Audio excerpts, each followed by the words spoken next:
All right, Aranigala ekenekwa ụmụnụ n'ụbọchị nke tata. Anyị abịagokwa ọzọ ka anyị si abịa na program anyị nọ n'Ọnịcha na-ese a na-akpọ Gbowaa. Anyị na-ekwu ọ na-ada ụda na-ada Gbowaa.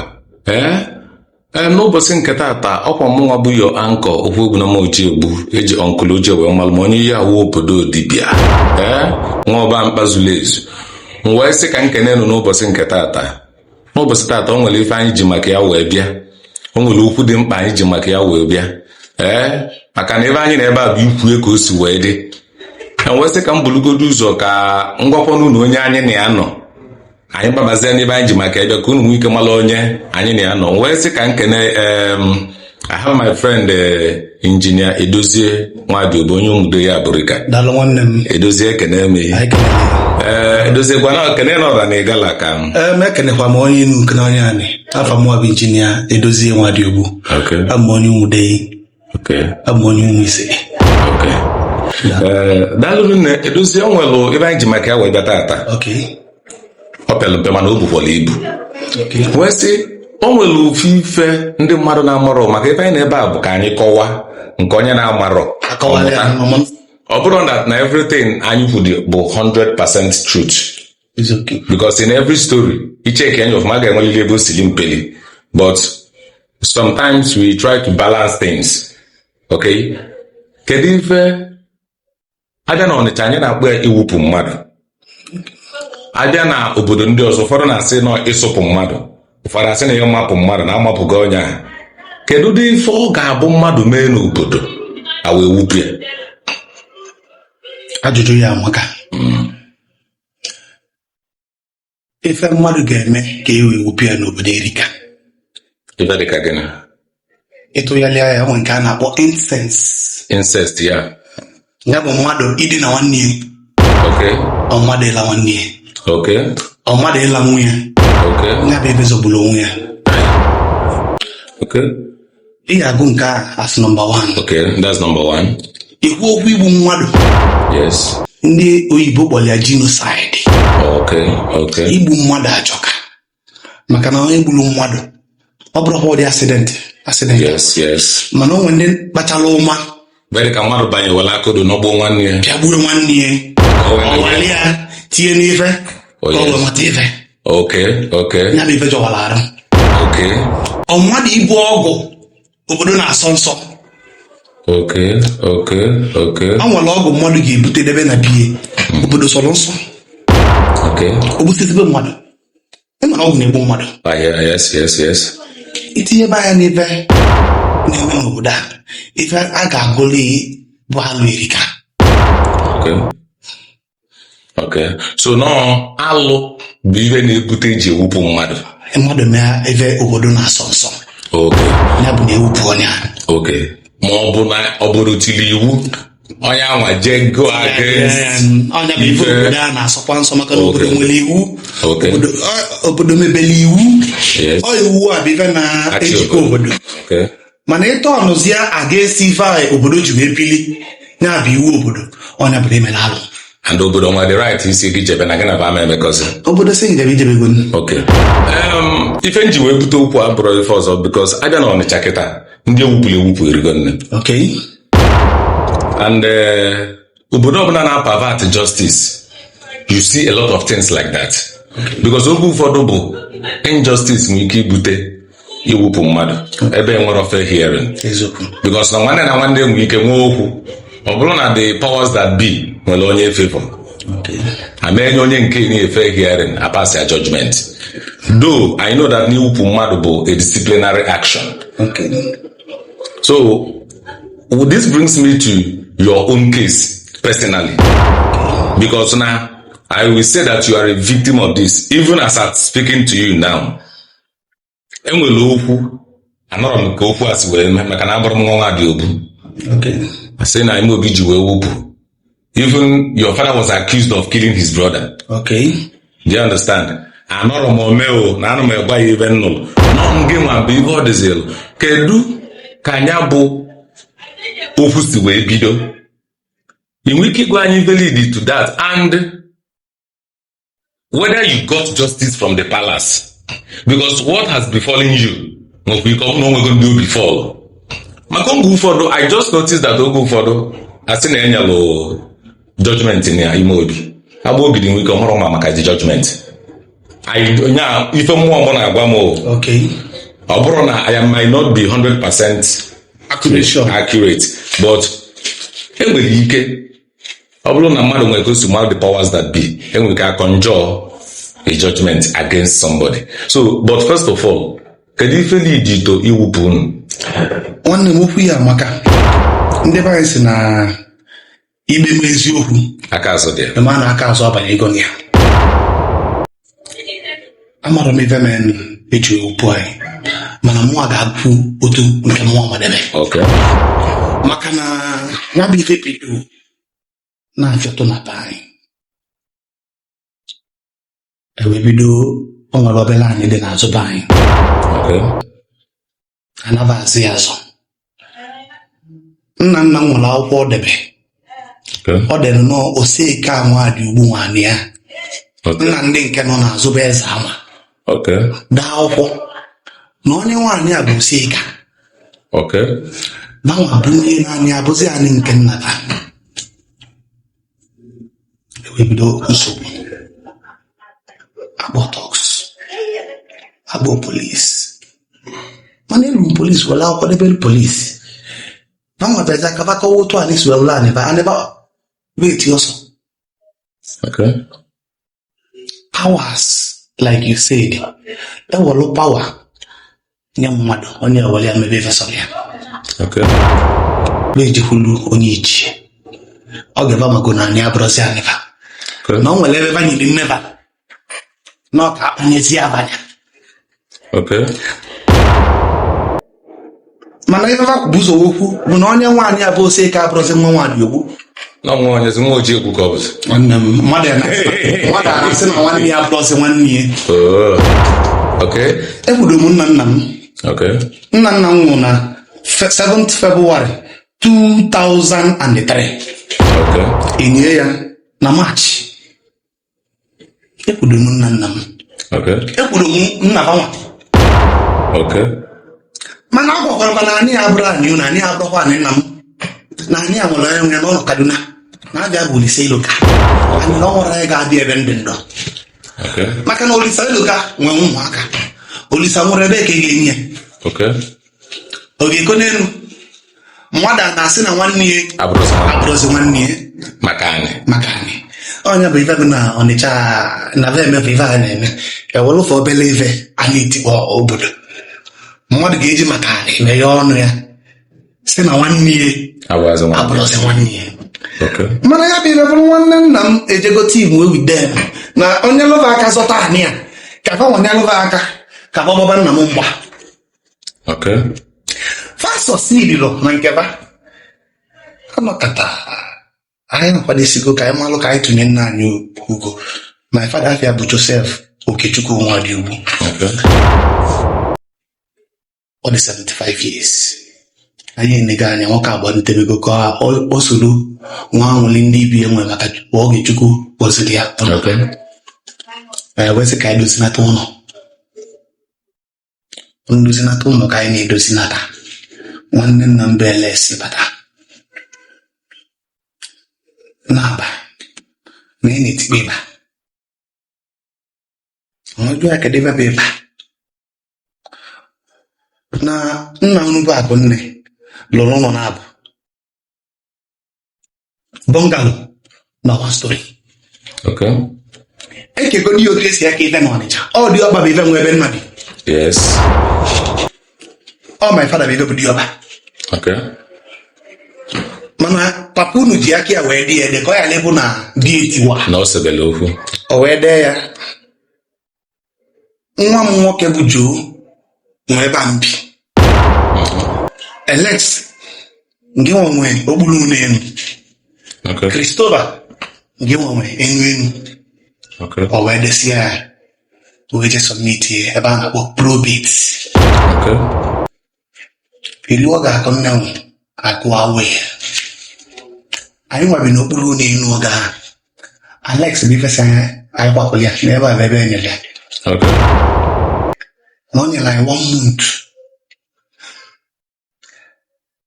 anyị wee kwanụ ngwongwo anyị wee kwọbatagori na ụna otu ọ dị ka anyị ma onye ọbụla si na agụgo ife onye ọbụla ka onye ọbụla were Alex lue chenji ava dị ọnụ ozugbo ta abịa ịbịafụ na nepa bel ị ga-afịa Alex Nwadiogbu mana ụlọ anyị niile bụ Samuel Nwadiogbu even nke anyị nwa ka na-eyuz ka na-ebi afa na my grandfather but Alex take another possession nke chenji ma bel na ife niile ta abịa Alex bidoro ịṅụ ụgwọ ụlọ ha since 2003 Alex nwụrụ na November 2023 20 years o juru ya n'ụgwọ ụlọ eche m na eji agiteti ife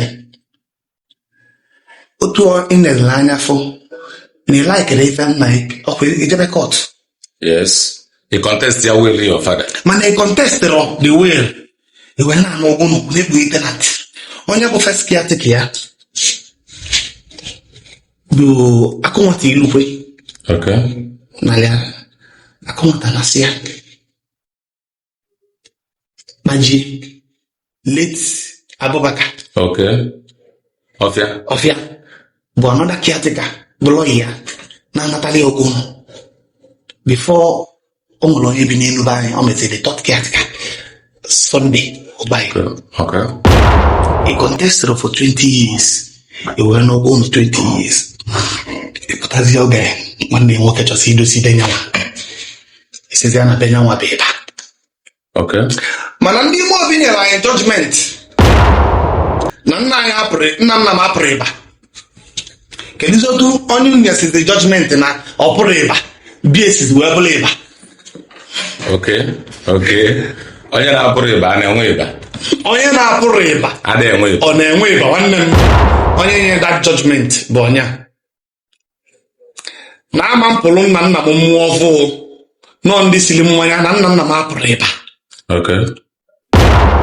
kedụzi otu onye na-apụrụ ịba ga-esizi wee nwee ịba ọkwa ya ka m ji agwa ya na ikpe m eziokwu aka azụ dị ya ịma na aka azụ ọbaba mana onwe enyela unu opportunity to fair hearing aka m na-abịa anyị edozibe ụlọ eche m na esi na-agba mmadụ akwụkwọ ewetala onye akwụkwọ maka na ama m na ndị ime obi na-ewetala ndị mmadụ akwụkwọ na-agbara ụlọ akwụkwọ bịa n'ime obi ewetala na akwụkwọ onye ma na o wetara akwụkwọ ya weta copy of the akwụkwọ ka anyị fụ mana adị m awe maka na ọ dị mma mmadụ isi obodo onwe ya asị ọ nwere ndị ọrụ ngwa m na ọ nwere ndị ichie bịalụ mmụọ agbago ntị kedu onye ichie ga-abịa kedu onye mana enyere anya akwụkwọ nwe kpọba aja ka obi biko ị bịa be anyị ọ sị yes na asị na nwanne nna m si na anyị na-arụ ịba nwesị ya na akwụ na-enyebugo judgment bifo na-ewe bịa akwa nna m na nna m apụrụ ịba kedụzi otu be anyị nwa wewelụzi ịba andị na nna m nwee wil na ọ debere ya na probate and agụgolu fa welefa andị na ma amarọ na ikpe na ikpe welu kọtụ bụ ife na-ebe ya n'ọkọt ka nwanne m nwoke bụ nwanne nna m jebezi kọtụ mana m ga-ebutela unu akwụkwọ wil gosi na ụna nọ na wil ajakobi wee gwa m na a ga-akpọ anyị ọsọ n'ubula akwụkwọ a niile bịara na-akpọ anyị ana m echekwa ka akpọ anyị akpọrọ anyị meseji m nwetara na fon anyị bụ na agbogide na-akpọ ụmụ isiri niile nche na o nwere ife na-emebi na be anyị bụ ụmụ isiri mana kelegolu na nwanne nna m ọmụrụgo Alex arụ adịrị ya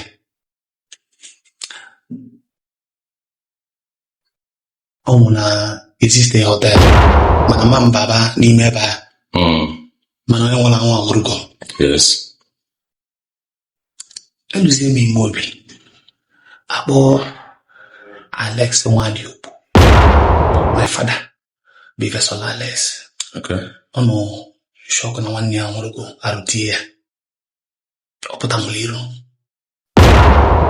obe nwụrụ n'ime obi ha maka na ife agwara ya bụ na agbụgide na-akpọ ụmụ ise agwara ya na ife eji akpọ anyị eluzie n'ime obi akpọ Ls Nwadiogbu versus Joseph Nwadiogbu mpụta ebu m dọkụmentị a niile ọ kelelu m chukwu mere ebele ọ na nna moto bụrụ iwe bunye ndị ime obi nabanaba anyị nwee wel mana Ls gbara akwụkwọ anọrọzin maka na mụ na ya mana onye gbara akwụkwọ plaintiff abịarọ defendant bịa strike ya case plaintiff abịarọ defendant na ya asị anyị ka aba n'ume ụmụ isi niile chere asị ọzọ dị kedu ebe men kedu otu si wee mee maka na ịbịa n'kọtụ ya from the plaintiff from the defendant asị anyị ka aba n'ume ụmụ isi niile chere aba n'ume pụta na-ewupụga anyị just like that nwanne m just like that no fair hearing enwedọ dị ngwa nabasianụ ọ ji akwaba na ozu nkwasị ozu ka ndị ọzọ bịa ka akpọọ nwanne nna m n'obodo oyibo ka ama na-ege enwe hearing ka a wee malite men ọ bụ asịgodo ngwuru na asị ekwuro dị ekwu akara da aba na ume ozugbo ozugbo apụta asị na-ewupụga anyị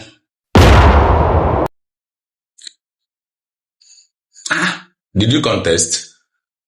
Ya bụ ife gbaa m ya lee aghọtara m ya okay mana onwekwu nsogbu contest dị mwụpụ onye na-akọntest mwụpụ kedu ebe mma na-akọntestili na-akọntest ebe na-enwero judgment no even na-ekwu by contest mwụpụ bụ have you written to the palace na edelụ m akwụkwọ fanya m judgment ka m wee mara ibe eji wee wupụ anyị ka m wee maa na nke a contest asị m na ọra judgment not written mana ama to my knowledge ime obi na-abụ I pronounce social judgment mana enyere anyị ya na asị na nke anyị bụ oral judgment wee lue taa without fair hearing nwanne m ikpe m eziokwu aka azụ dị ya mana aka azụ dị ya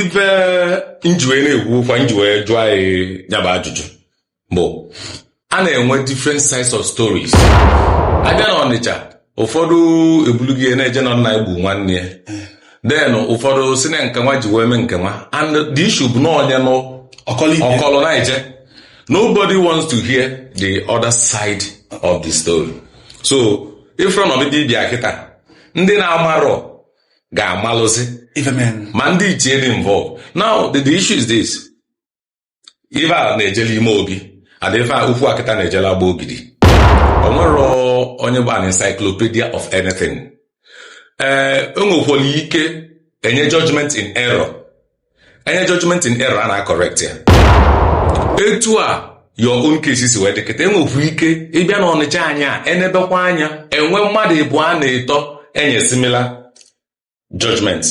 Do you understand?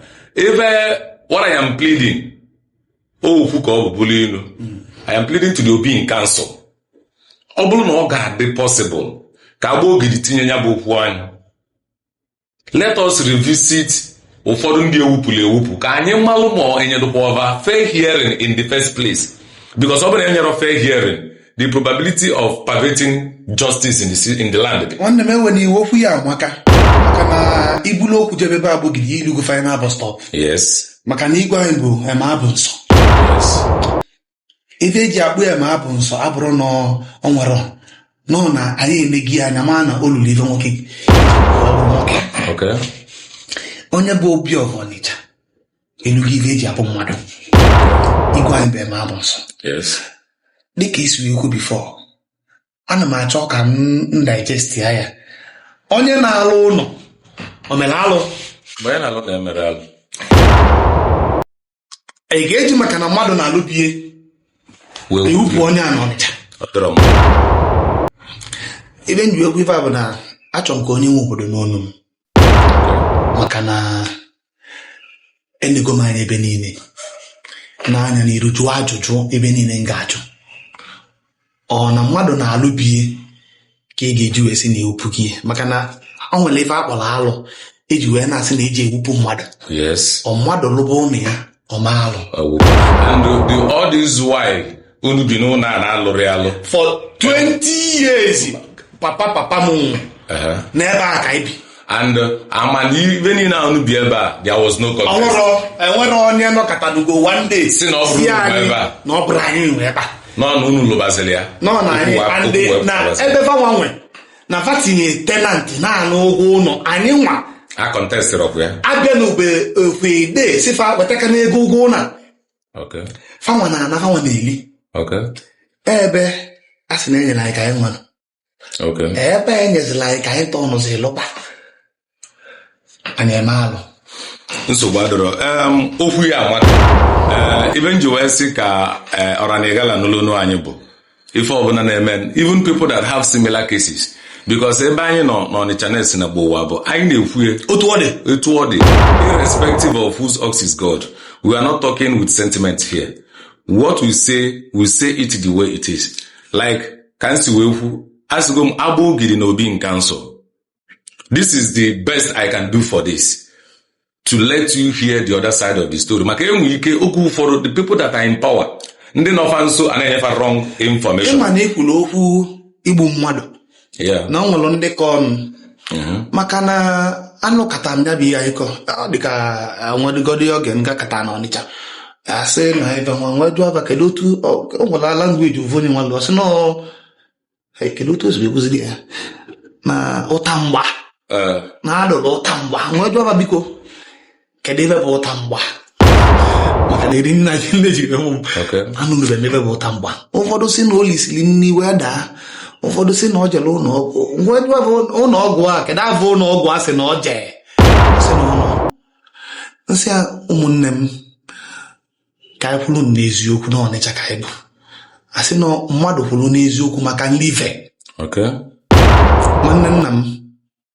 ọ nwụrụ n'ụlọọgwụ rapụbazia mana ebe ama na ebe bụ na ọnwụ bụ ọnwụ ebe ọ bụla ọ nọ wee nwụ ya na chie mana si ata gịzi na anyị n'ọnụ gburu n'anya igbu maka ọ bụ ọdịa n'ibe ga-egbu mmadụ erika ụfọdụ na-aga n'ụzọ slọmpụ a mana ịnwago na mana si dresi ekede ebe ọnwụ achọrọ ibe ebe a mana si jụwa ese ka amala ebe ọ nọ wee mmụọ bụ Edozie si ka anyị mee ọtọpsi. A sịkwa m na m ga-akwụ ụgwọ ọtọpsi lie 5 million ị ga-akwụ ya mma akwụ farịwa biko ka anyị mee ọtọpsi n'iru DPA Lantown na-eme ọtọpsi a na ebe ga-apụta dịka isi ịma na ọ da-adị mma mmadụ imechili mmadụ biznes ya maka na onye nwe biznes yọ mbiko na mmefe nche eme na ọ ga-emebili ya biznes. Okay, mana nsogbu adị like I said, these are different sides of this story. Do you understand? Ndị nụrụ nke ini, I think na fanụ nke a kịta, they will be able to make a balanced judgment. Ọ dịrọ qualify judge kama na ibe na-ekwu okwu ebu if injustice continue to pervade in the land. Ọnya nwa bụ na a na-emelụ anị and the land and if the land is angry with its people o nwere ezigbo ife ga na-eme so ọ na-ebute ọnwụ ike na-ebute so biko nu ibe nna ya bụ obi nke nsụl agba ogidi na nnukwu nwanne anyị nwoke bụ Edozie Nwadiogbu and nọ n'Ọnịcha na-esi na Gbowaa ka anyị na-ekwu wee si unu donu. Can we go and revisit a lot of things? Check again, ọ bụrụ na ọ nwere ndị ewupụ n'Ọnịcha na-enyere fair hearing. Let us revisit some cases. Do you understand?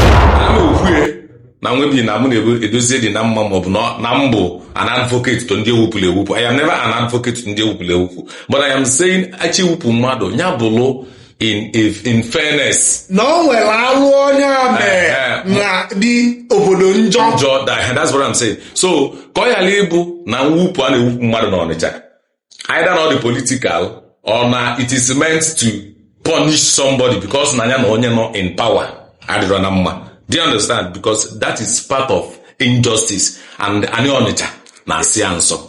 So biko ka m na-ayọkwa my own part ka m na-eplay.